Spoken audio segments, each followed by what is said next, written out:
கர்த்தரை பரிசுத்த நாமம் மகிமைப்படுவதாக. இதனால் இந்த காலங்களிலே கர்த்தர் நம்மை அவர்கள் பலப்படுத்தும்படியாக நமக்கு தருகிற வார்த்தை யாத்ராகமம் அதனுடைய 33 அதிகாரம் அதனுடைய 5வது வசனம். ஏனென்றால் நீங்கள் வணங்கா களத்துள்ள ஜனங்கள், நான் ஒரு நிமிஷத்தில் உங்கள் நடுவில் எழும்பி உங்களை நிர்மூலம் பண்ணுவேன். ஆகையால் நீங்கள் போட்டிருக்கிற உங்கள் ஆபரணங்களை கலற்றி போடுங்கள், அப்பொழுது நான் உங்களுக்கு செய்ய வேண்டியதை அறிவேன் என்று இஸ்ரவேல் புத்திரருக்கு சொல் என்று கர்த்தர் மோசேயோட சொல்லியிருந்தார். கர்த்தரை பரிசுத்த நாமம் மகிமைப்படுவதாக. இந்த வசனத்தை கொண்டு நாம் தேவதேசங்களாக நம்மை இன்று அவர்கள் பலப்படுத்துகிறார். இந்த சம்பவம் நம்ம எல்லாருக்குமே தெரியும். இஸ்ரவேல் ஜனங்கள் மோசே மலையிலே 40 நாள் கர்த்தரோடு கூட அவன் பேசிக் கொண்டிருந்த போது மோசே வர தாமதித்ததுனால இனி மோசே வரவே மாட்டாரு அப்படின்னு நினைச்சிட்டு அவங்க என்ன பண்ணிட்டாங்க, எங்களுக்கு முன் செல்லும்படியான ஒரு தெய்வத்தை உண்டு பண்ண வேண்டும் என்று ஆரோன் கிட்ட போய் கேட்கிறாங்க. இப்பொழுது இஸ்ரவேல் ஜனங்களும் ஆரோனும் இணைந்து ஒரு பொற்கன்றுக்குட்டி செய்யறாங்க. இந்த பொன்னினால் செய்யப்பட்ட கன்றுக்குட்டி எப்படி செஞ்சாங்க அப்படின்னு நம்ம பார்த்தோம்னா, இஸ்ரவேல் ஜனங்கள் எகிப்திலிருந்து புறப்பட்டு வந்தபோது தேவன் இஸ்ரவேல் ஜனங்களை எகிப்தியர் கிட்ட இருந்து பொன்னும் பொருளும் கேட்டு வாங்கும்படி தேவன் அவர்களுக்கு கட்டளை கொடுத்தார். இஸ்ரவேல் ஜனங்கள் எகிப்தியரை கொள்ளையிட்டார்கள் என்று வேதம் சொல்கிறது. அந்த அளவுக்கு அவங்க கேட்ட பொருட்களை எல்லாம் எகிப்தியர் அவர்களுக்கு கொடுத்தார்கள். ஏன்னா தேவன் பேரில் உள்ள அந்த பயத்தினால எப்படியாவது இவங்க இங்கிருந்து போனா போதும் அப்படின்னு சொல்லி அவங்க கேட்கிற எல்லா காரியத்தையும் கொடுக்கும்படியா தேவன் கிருபை செய்தார். அப்படி தேவனுடைய கிருபையினால் தாங்கள் பெற்றுக்கொண்ட அந்த நகைகளை பயன்படுத்தி இஸ்ரவேல் ஜனங்கள் என்ன பண்றாங்க, ஒரு பொற்கன்றுக்குட்டி செய்யறாங்க. இது நிமித்தம் தேவ கோபம் எழுந்தது.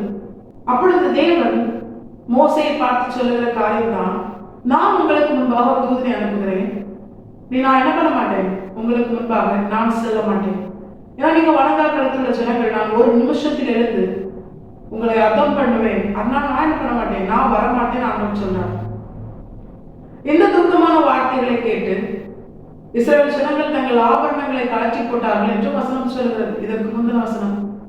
அது எதனால அவங்க அப்படி கலற்றி போட்டாங்கன்னா, இஸ்ரவேல் ஜனங்களை தங்கள் ஆபரணங்களை கலற்றி போட சொல்லு, அப்பொழுது நான் உங்களுக்கு செய்ய வேண்டியதை அறிவேன் என்று கர்த்தர் மோசேயின் வழியால் ஜனங்களுக்கு சொல்லுகிறார். இந்த வசனத்தை தியானிக்கும் பொழுது இதற்கு அநேக ஆவிக்குரிய அர்த்தங்கள் இருந்தாலும் இந்த நாளிலே கர்த்தர் நம்மோடு கூட பேசுகிறது என்ன தெரியுமா, தேவனில்லாத நம்முடைய வாழ்க்கையில் நமக்கு செய்ய வேண்டிய நன்மைகள், நமக்கு தேவன் செய்ய வேண்டிய காரியங்கள், நம்மை வழிநடத்த வேண்டிய காரியங்கள், நம்மோடு கூட தேவன் இருந்து அவர் செயல்பட வேண்டிய காரியங்கள், இவை அனைத்தையும் தேவன் செய்ய வேண்டுமானால், சிம்பிளா சொல்லணும்னா கர்த்தர் நமக்கு என்ன செய்யணுமோ அதை கர்த்தர் நம்முடைய வாழ்க்கையில் செய்ய வேண்டுமானால், கர்த்தருக்கு பிரியமில்லாத கிரியை நடப்பிக்க நம்முடைய வாழ்க்கையில எதை நாம் பயன்படுத்துகிறோமோ அதை நம்மை விட்டு நாம் அப்புறப்படுத்த வேண்டும்.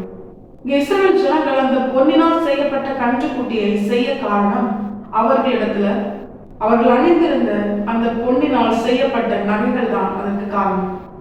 ஆரோன் அப்படிதான் சொல்றாரு, உங்கள் மனைவிகள் குமாரத்திகள் அணிந்திருக்கிற அந்த நகைகளை என்ன பண்ணுங்க, என்னிடத்தில் கொண்டு வாங்க, அதனால நம்ம என்ன பண்ணலாம், உங்களுக்கு முன் செல்லும்படியான ஒரு தெய்வத்தை உண்டாக்கலாம் அப்படின்னு சொல்றாரு.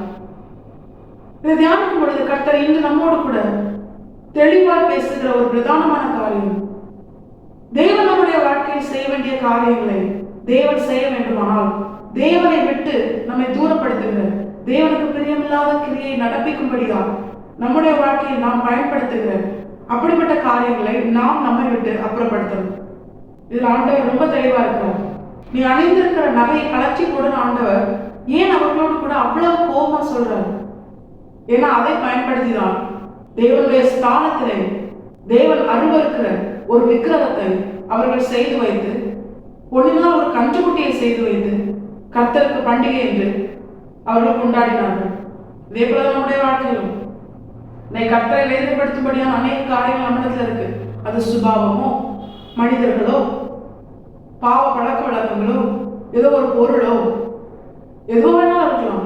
தேவனை கோபப்படுத்துகிற, தேவனுக்கு பிரியமில்லாத கிரியைகளை நாம் நம்முடைய வாழ்க்கையில் நடப்பிக்காது காரணமா இருக்குமே, ஆனால் நிச்சயமா தேவர்களாகி நாம் அதை நம்மை விட்டு அப்புறப்படுத்தி ஆகும்.